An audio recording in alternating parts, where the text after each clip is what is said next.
Okay guys, I am doing a screen recording here of feminine versus masculine nouns in Spanish. You may hear a little bit of background noise. I can't avoid that because of the room that I'm having to work in. So if you have to, I don't know, wear headphones or something like that, that would be great. I will do the best I can for you though, okay? So all nouns in Spanish have gender, which is something different than English. Nouns in Spanish can be masculine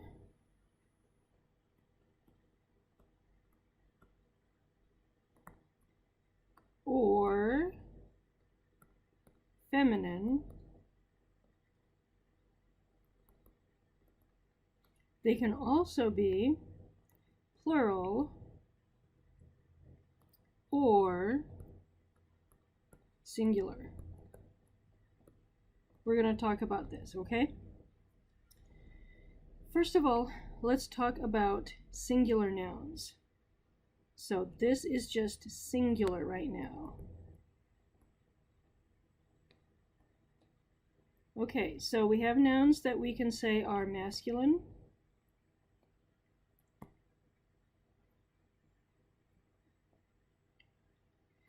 Well, I'm having a little issue here. Sorry, guys. Masculine nouns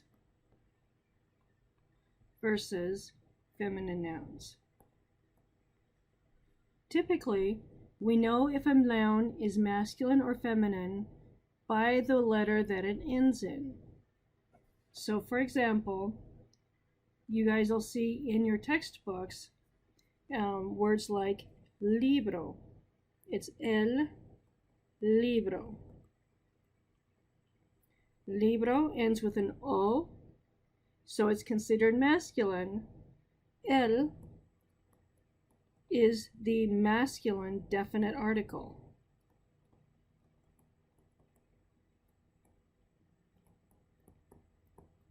Really, all that means is the.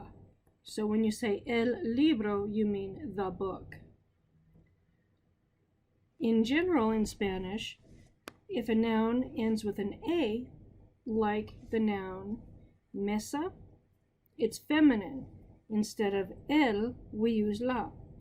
So it's la mesa. Ends with an A. This word is a nice, happy, friendly word that follows the rule of A words being feminine. The la is the definite article. That means the. So there's other examples too. So, for example, libro, the word género, you may not know that word. That's okay.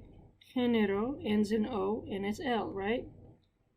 Another noun that ends in A is silla. Ends in A and it's la silla, so it's feminine. Now there are other ways that masculine and feminine nouns can end other than the typical A versus O. Feminine nouns can also end with tad, T-A-D, for example, like la libertad.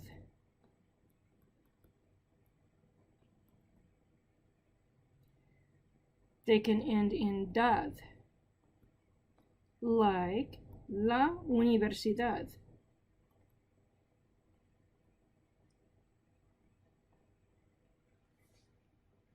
Feminine nouns also end in yon. For example, la canción, la conexión,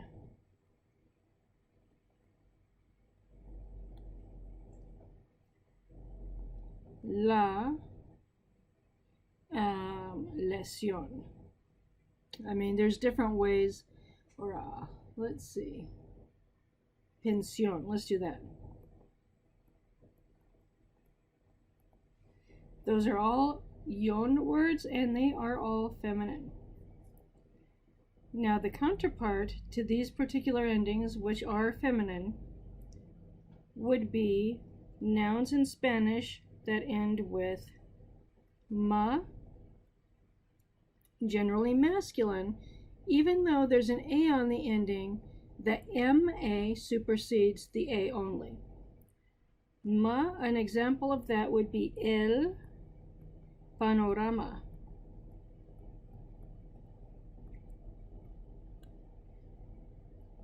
Pa is another example, el mapa.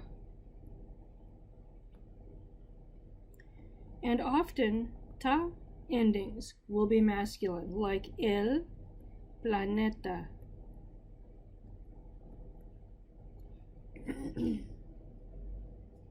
So these are really good general rules, but what you guys are going to notice is not every noun follows the rules. There are exceptions. An exception I want you guys to be familiar with could be la mano. It's a noun that ends with an O, but it is feminine. It's la mano, and it means the hand.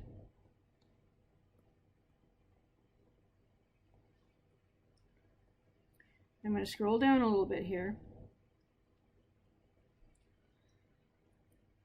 Other nouns which are a little bit different could be nouns that end with ista, which is ISTA, right? Nouns that end with ista can be either masculine or feminine depending on who is doing the action. So, for example, if a man is an artist, it's el artista. If a woman is an artist, she is la artista. We can have el dentista and la dentista. These will depend on the gender of the person doing the profession or the action, okay? Another noun that can go either way would be estudiante.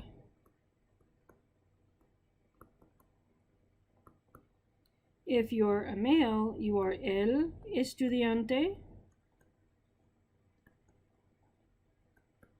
If you are female, you are la estudiante.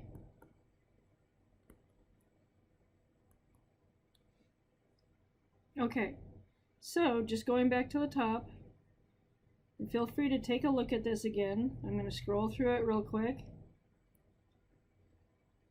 What you will notice is we have been using the definite articles so far, like el libro, la mesa, the book, the table. There are also indefinite articles in Spanish. So let's take a little moment and just talk about what an indefinite article is. So definite article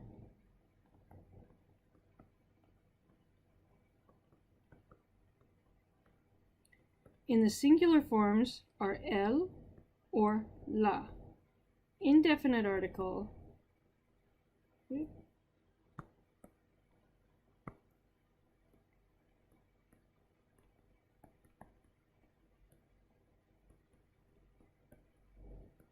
is un or una, while el and la translate to the, meaning a specific item, the sweater that I purchased last year at Disneyland, or the book that I used for my Spanish class.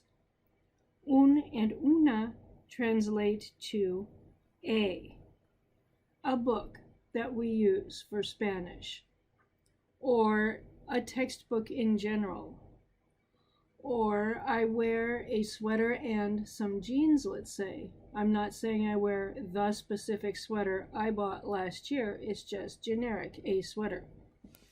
So you can say el libro, or you can say un libro, depending if you mean the book or a book. You can say la mesa, or you can say una mesa, depending whether you mean the table or a table. All right, now, these were our singular forms. This whole page right here is all singular. I am going to stop the recording for now, and I'm going to do another recording with your plural forms, okay?